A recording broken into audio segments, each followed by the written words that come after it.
Hola, mi nombre es Yolexilda González y en este video para la materia de embriología hablaremos sobre el capítulo 7, que trata sobre el tubo intestinal y las cavidades corporales. Primero entenderemos el concepto de un tubo sobre otro. Para entenderlo, primero tenemos que recordar qué es la neurulación. Bueno, nos menciona que de la tercera a la cuarta semana, lo que es la capa superior del disco trigeminal, que es el ectodermo, va a formar lo que es la placa neural y esta se pliega hacia arriba para formar el tubo neural, que en días posteriores conformará lo que es el encéfalo y a la médula espinal. Esto es neurulación.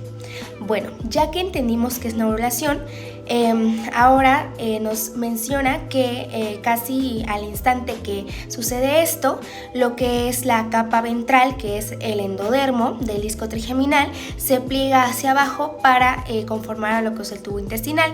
Entonces el embrión va a estar conformado por un tubo sobre otro, es decir, el tubo neural va a estar en una región dorsal y lo que es el tubo intestinal en una región ventral. Lo que es la capa intermedia de este disco trigeminal, que es el mesodermo, va a mantener unido a lo que es el tubo neural y el intestinal. Su componente ubicado en la placa lateral se va a dividir en dos, lo que es una capa mesodérmica visceral o también llamada esplácnica y una capa del mesodermo parietal o somática. Nos menciona que la capa visceral se va a enrollar en dirección ventral para tomar contacto con lo que es el tubo intestinal, mientras que la capa parietal junto con el ectodermo adyacente va a dar origen a los pliegues de la pared lateral corporal. Y el espacio comprendido entre estas dos capas se les denomina como cavidad corporal primitiva. Pasemos ahora con la formación de la cavidad corporal. Nos dice que al fin de la tercera semana el mesodermo intraembrionario se va a diferenciar en mesodermo paraxial, el cual va a dar origen a somitómeros y somitas, que son importantes para la formación de lo que es el cráneo y las vértebras. También vamos a tener un mesodermo intermedio que va a ser importante para el desarrollo del sistema urogenital, y tenemos finalmente el mesodermo de la pared lateral corporal, que va a ayudar a formar la cavidad corporal.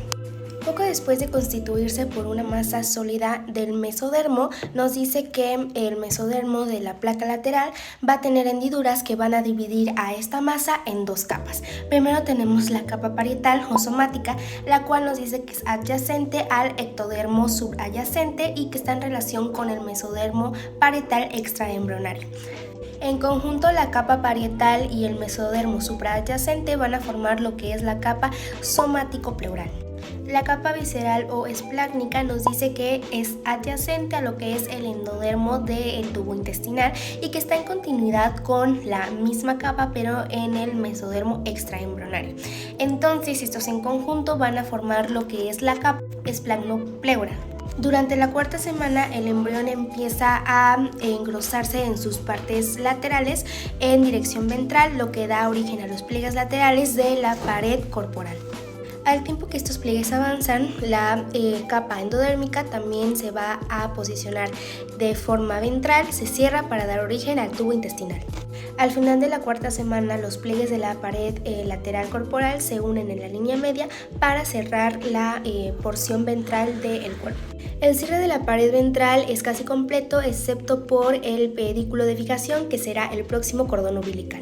El tubo intestinal también está cerrado casi por completo, excepto por una porción que une al intestino medio con el saco vitelino, y a este se le denomina conducto. Este conducto se va a relacionar con lo que es el cordón umbilical y se va a degenerar entre el segundo y el tercer mes de desarrollo.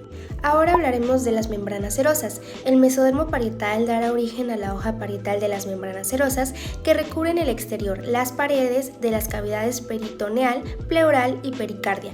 La capa visceral formará la hoja visceral de las membranas serosas, que revisten a los pulmones, el corazón y los órganos abdominales.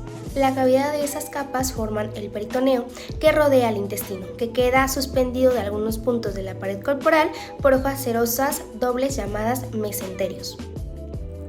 Los mesenterios permiten el paso de los vasos, nervios y linfáticos hacia los órganos.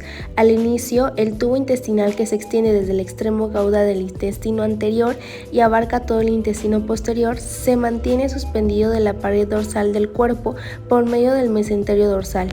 Ahora hablemos del diafragma y la cavidad torácica. Nos dice que el diafragma divide la cavidad corporal en cavidades torácicas y peritoneal. El diafragma se desarrolla a partir de 3 componentes. El primero son las membranas pleurales, también tenemos el mesentero dorsal del esófago y los componentes musculares de las somitas de los niveles cervicales de C3 a C5. Por último, tenemos la cavidad torácica, la cual está dividida en 2 por las membranas pleuropericárdicas en una cavidad pericardia y por 2 cavidades pleurales donde se van a encontrar los 2 pulmones. Eso sería todo, gracias por su atención.